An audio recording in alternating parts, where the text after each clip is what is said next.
For the new DC event Night Terrors, I read all of Night Terrors and all of its tie-ins that released on July 4th so you didn't have to.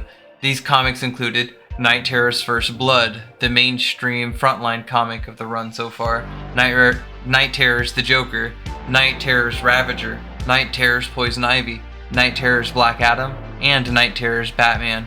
I'm gonna hit you guys with my general synopsis. So what's up guys, it's me Lumos Theromax, and here's my coverage on Night Terrors, the July 4th edition. So starting off this entire block, we have Night Terrors First Blood, which kind of introduces the general main villain, as well as like the general main themes that are going to be going on for this entire event. Clearly this is an event that's surrounded around nightmares, terrors, and all sorts of different things. And we have at the center of everything this new villain named Insomnia, who has been running around and torturing this notorious villain called Dr. Destiny for his Nightmare Stone. And while he's torturing him, he essentially finds out that Dr. Destiny has hid the Nightmare Stone among one of the heroes or villains' nightmares on Earth, and thus this villain Insomnia is intent on getting that Nightmare Stone and begins his assault on reality, dragging everyone's nightmares out in an attempt to find this Nightmare Stone and reach a new level of nightmare power. Seeing how we're only one issue into the plot, however, it hasn't developed too much, but it's a very interesting premise and event, having way more tie-ins as the month goes on, this being like a massive line-wide event affecting every single character's individual stories, stopping theirs kind of in their tracks, which honestly could be just as much a good thing as it is a bad thing, depending on how this entire event kind of folds out. I'm honestly interested to kind of see exactly who this villain is, considering he claims to have grown up in Gotham and is apparently just capable of like destroying everyone and everything up until this point in time. Hopefully it's a character they plan on sticking around and making a mainstay, not necessarily just a one and done kind of time for this villain named Insomnia. Now, that being said, First Blood is probably what I would consider recommended reading for anybody trying to follow up on the Night Terrors story. It's just a generalized introduction to everything that's happening and the setup for the totality of the event. Past that, let's jump to some other comics and kind of see what's going on. First up, we have the Joker, and the question has to be asked, what happens to the Joker if his worst nightmare comes true? Well, in this specific nightmare reality, because everyone and anyone is being hit and having their true nightmares dragged to reality and experiencing them, the Joker apparently accidentally kills the Batman, or the Batman kills himself, and he covers it up to live a crappy 9-to-5 office job. And it's honestly a really funny take on everything going on with this whole nightmare reality, considering how dark and dreary the rest of them are. This is like a very interesting take on a nightmare world, to say the least. It's recommended just for the memes, to say the least. It's probably the best tie-in to read after the Batman tie-in, I would say. After that, we have the Ravager, and just like pretty much everything else Ravager, maybe I'm just a hater or something, but I just never really cared too much about Ravager in general whenever it comes to their character. But Ravager essentially picks up getting folded by the assault of nightmares Insomnia has thrust upon the entire Earth. She's recovered by a government faction at the end of her run, and she's pretty much forgotten about as fast as pretty much every one of her runs is by the end. This one was kind of whatever, kind of a low tier. I wouldn't recommend picking it up.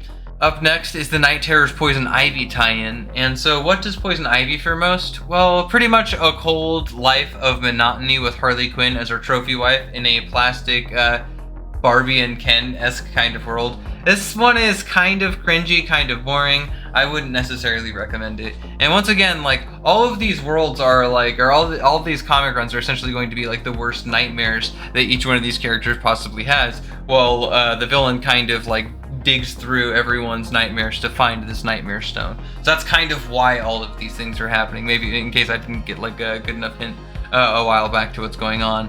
So up next, and this was probably the one I was the most curious on. What exactly, like the Night Terrors Black Adam tie-in, what exactly does Black Adam fear most?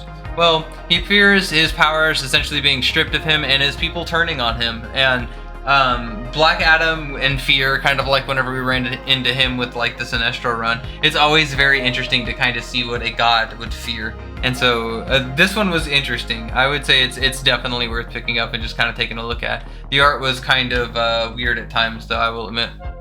And last but not least, we have the Night Terrors Batman tie-in, and this one I would consider pretty much like the mainline continuity. Like I would say go straight from Night Terrors First Blood into Batman, and it appears that he is Insomnia, this villain, is the most active whenever confronting Batman. And so what does Batman have nightmares about? What would be his truest nightmare? Well, his family dying. And of course Batman, even in the comics, references, he's like, yo, you think you're the first guy to use my parents against me? But this is so much worse, because these nightmare worlds that Insomnia is trapping these people in, it's kind of driven by them. It's not necessarily Insomnia that's doing it after he unleashes the hacks. Like, these people are individually building their own nightmares. It's pretty wild. And so he's just kind of there witnessing Batman be driven into like the worst nightmares imaginable, attempting to find this nightmare stone.